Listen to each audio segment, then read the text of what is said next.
Geturðu sagt okkur frá verkinu þínu sem þú gerðir fyrir Litróf íslenskra kvenna? Já, það svanamynd, svanur, eins og ég búin að vera að vinna með núna í mörg ár.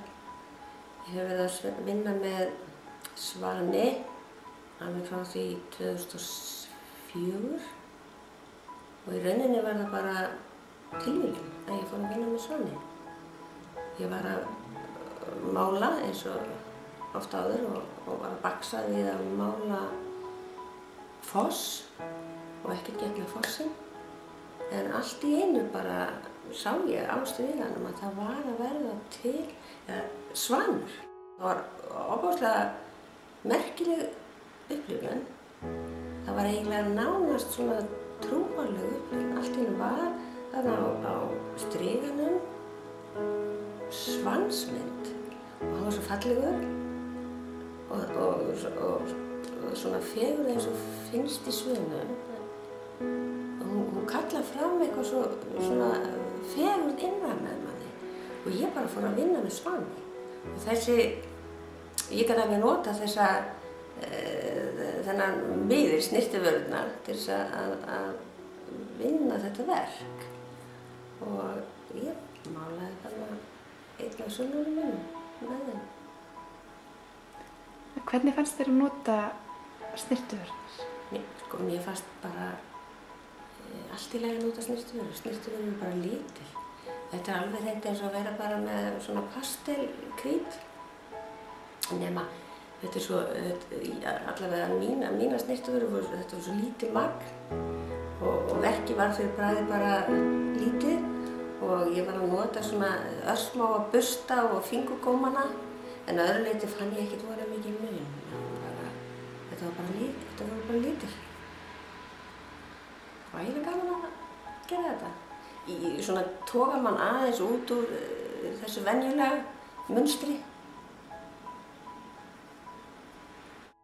En varðandi það að nota snyrtivörurnar og bara öll pælingin á bakvið það að bakvið snyrtivörurnar og af hverju konur að nota snyrtivörur og mér fannst það svolítið skemmtilegt. En samt var eins og lítið vörð umræðina.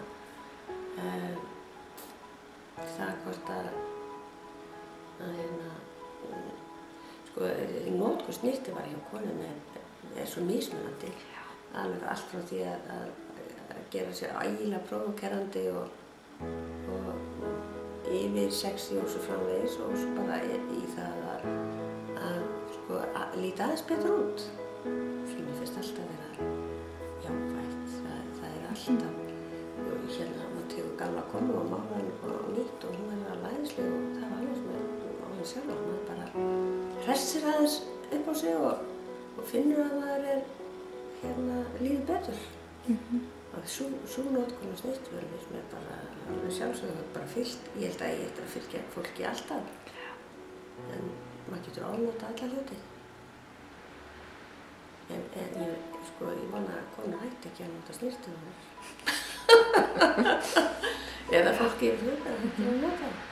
Þetta er bara jákvætt.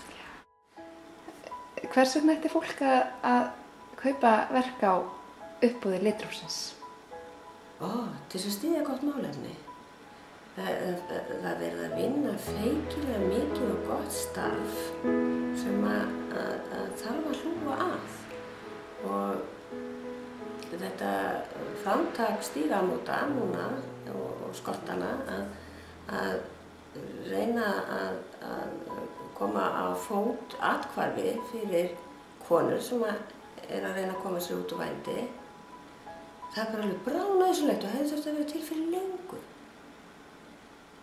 Ég vona bara að sem flesti styðji þetta málefni og kaupi þessi verk. Helst á uppsprengt verð.